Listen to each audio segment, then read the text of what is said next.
hasn't Kim Jong-un responded to your request to have a conversation? How do you know he hasn't responded? Has he? Yeah, he has. Well, just so you understand with South Korea, look, South Korea has been protected by us for many, many years. And during my first term, they agreed to pay close to $3 billion a year for protection because we don't, they essentially weren't paying.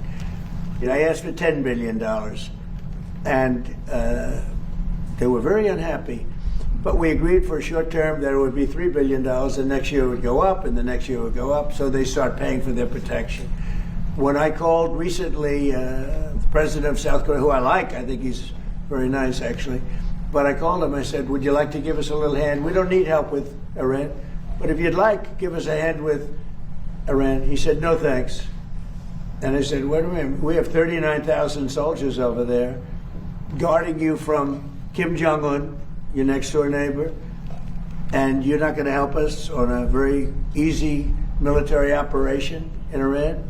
That's strange. No, we'd rather not get involved. I say, well, why are we involved in helping you? So, and I want to help them, but, when you ask somebody, would you like to give us a hand, and they say, no thanks. So all I want is fairness. And South Korea, I get along with them very well, a lot more, but we can't go around and protect all of these countries, especially when they're not there to help us.